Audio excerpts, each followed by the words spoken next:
YCP self goals వల్లే వాళ్ళ NDA కూటమి అధికారంలోకి రాబోతుందా అంటే అవును అనే సమాధానాలే వస్తున్నాయి. వాస్తవంగా చెప్పుకోవాలంటే జగన్మోహన్ రెడ్డి గారిపైన ఉన్నటువంటి అంచనాలు వేరు. రాజశేఖర్ రెడ్డి ప్రభుత్వాన్ని తలపించే విధంగా లేదా రాజశేఖర్ రెడ్డి గారి ప్రభుత్వం కంటే మిన్నగా ఆయన పరిపాలన ఉంటున్నాయని, ఆయన సంక్షేమ కార్యక్రమాలు ఉంటాయని, అభివృద్ధి ఉంటుందని, మరి ఒక ల్యాండ్ మార్క్ స్కీమ్స్తో ఈయన మంచి ఫలితాలను ఇస్తారని చెప్పి రాష్ట్రాన్ని బాగా అభివృద్ధి పదంలో ముందుకు తీసుకుపోతారని చెప్పి ఆయన చెప్పింది కూడా అదే. చనిపోయిన తర్వాత నాన్నగారి ఫోటో పెట్టుకున్నారు చాలా మంది ఇళ్లలో. నాన్నగారి ఫోటోతో పాటు నా ఫోటో కూడా పక్కన ఉండే విధంగా ఉంటుంది నా పరిపాలన అని చెప్పి ఆయన చెప్పినప్పుడు సహజంగానే ఎవరైనా పాజిటివ్గానే ఆలోచిస్తారు. బాగా పరిపాలన చేస్తాడన్న ఉద్దేశంతోనే ఒక అవకాశం ఆయనకి ఎందుకు ఇవ్వకూడదని చెప్పి అవకాశం ఇచ్చారు.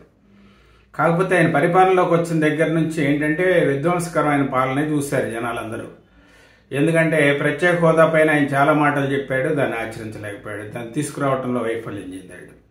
రెండోది పోలవరం ప్రాజెక్టు నేను పూర్తి చేసి అందుబాటులోకి తీసుకొస్తా అని చెప్పి అన్నారు. ఆ పోలవరం ప్రాజెక్టు ఇంకా పెండింగ్లోనే ఉంది.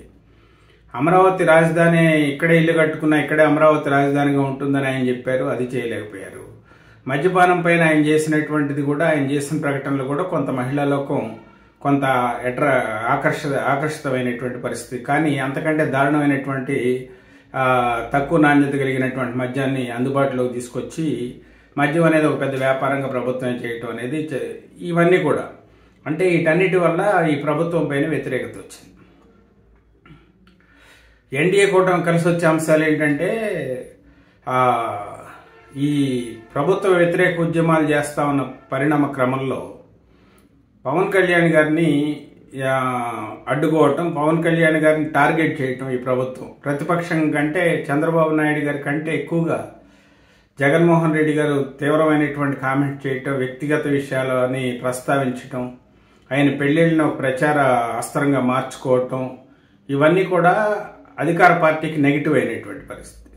ఆయన పెళ్లిళ్ళు చేసుకుని ఆయన పెళ్లిళ్ళు అనేది అసలు రాష్ట్ర సమస్య ఎలా అవుతుంది? అది వ్యక్తిగతమైన సమస్య. దానితోడు వ్యక్తిగతంగా కూడా ఆయన వల్ల నష్టం జరిగిందని ఎవరో వచ్చి కంప్లైంట్ చేయలేదు. ఈ పరిస్థితుల్లో పద్దాకులు ఆయన పెళ్లిళ్ళ ప్రస్తావన తేవటం అనేది ఖచ్చితంగా వ్యతిరేకమైంది. దానికి తోడు ఆయన సభల్ని, ర్యాలీని అడ్డుకోవటానికి ప్రయత్నం చేయటం, విశాఖపట్నంలో ఆయన పెద్ద ఎత్తున ర్యాలీ చేస్తే దాన్ని అడ్డుకునే ప్రయత్నం చేయటం, ఆయన్ని వాళ్ళ పార్టీ కార్యకర్తలను అరెస్ట్ చేయటం, అలాగే కాకినాడలో ద్వారంపూడి చంద్రశేఖర్ రెడ్డి కాకినాడ పట్టణంలో జనసేన పార్టీ నాయకులపైన, కార్యకర్తలపైన దాడులు చేసి బూతులు తిట్టడం, ఈ అన్నిటి నేపథ్యంలో ప్రభుత్వ వ్యతిరేక ఓటు చీలనివ్వనని చెప్పి పవన్ కళ్యాణ్ గారు ఇచ్చినటువంటి పిలుపు, దానివల్ల చంద్రబాబు నాయుడు గారిని అడ్డుకున్నప్పుడేమో పవన్ కళ్యాణ్ గారు ఆయన పరామర్శించడం, పవన్ కళ్యాణ్ గారిని అడ్డుకున్న దానికేమో చంద్రబాబు నాయుడు గారు వెళ్ళి పరామర్శించడం.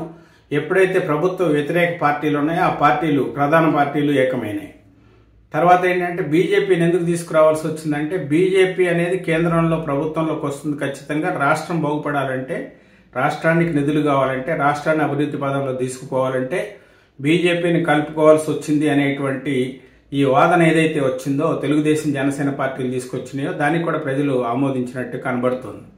అంటే ఏంటంటే ఒక పక్కనేమో సెల్ఫ్ గోల్స్, అంటే విపక్షాలు కోరుకోకుండానే చాలా ఆయుధాలు అధికార కాంగ్రెస్ పార్టీ ఇచ్చిన దాంట్లో ఏమాత్రం సందేహం లేదు. దాన్ని అందిపుచ్చుకోవడంలో కొంత విపక్ష వైఫల్యం చెందేమో అనిపించింది. కానీ ఎప్పుడైతే ఈ కూటమి ఏర్పడిందో, బీజేపీ, జనసేన, టీడీపీ, వీళ్ళలో ఓటు ట్రాన్స్ఫర్ అవుతుందా లేదా అనేది ఫస్ట్లో కాస్త భయం ఉండేది ఆ పార్టీలకు కూడా. కానీ క్రమంగా ఏమైందంటే ఖచ్చితంగా ఓటు ట్రాన్స్ఫర్ చేయాలి అనేటువంటి సందేశాన్ని చంద్రబాబు నాయుడు, పవన్ కళ్యాణ్ గారు చాలా బలంగా వాళ్ళ యొక్క కేడర్కి దిశానిర్దేశం చేయటం.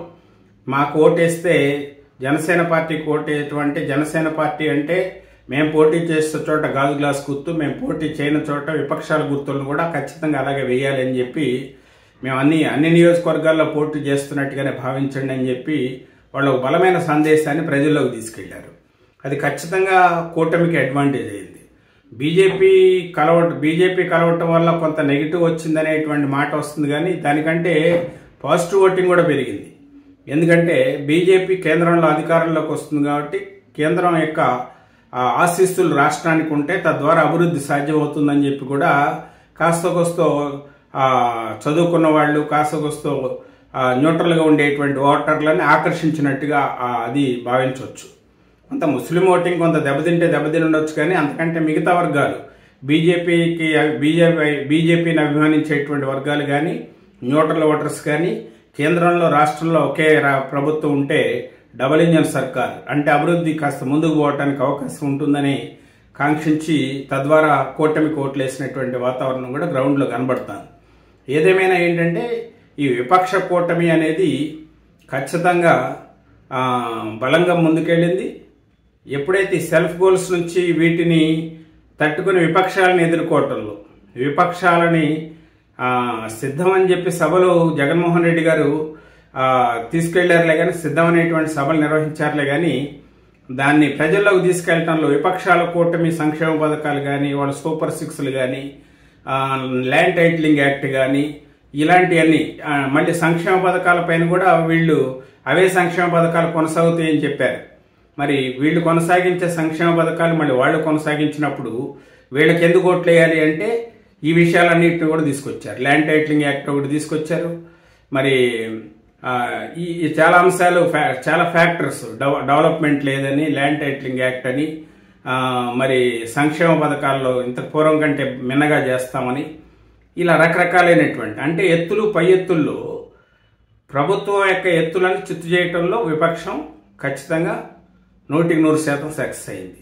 ఎప్పుడైతే వాలంటీర్ని రిజైన్ చేసి వాలంటీర్లుగా మీరు రండి పార్టీ కార్యకర్తలుగా మారండి అంటే వెంటనే చంద్రబాబు నాయుడు గారు వాలంటీర్ల వ్యవస్థ కొనసాగుద్ది, 5,000 కాదు 10,000 చేస్తారంటంతోనో వాలంటీర్లు అందరూ రిజైన్ చేయకుండా ఏమో రేపు 10,000 వస్తాయేమో అనేటువంటి ఆశతో కొంతమంది ఆగిపోయినటువంటి పరిస్థితి. అంటే ప్రతి ప్రభుత్వ అంటే అధికార పార్టీ ప్రతి యాక్షన్ కూడా విపక్షం నుంచి రియాక్షన్ వచ్చింది. ఖచ్చితంగా ప్రతిదానికి కౌంటర్ వేయగలిగారు. దానివల్ల ఏంటంటే ఓటింగ్ అనేది అలా కన్సాలిడేట్ అయింది. దానివల్ల ఏంటంటే పొట్టాపోటీగా ఉన్నటువంటి పరిస్థితికి అయితే తీసుకురాగలిగారు. మరి గెలుపు ఎవరిది ఏంటనేది 4వ తారీఖు తెలుస్తుంది. ఏదేమైనప్పటికీ ఏంటంటే అధికార పార్టీ ఎత్తులను చిత్తు చేయడంలో విపక్షం సక్సెస్ అయిందనే భావించాలి.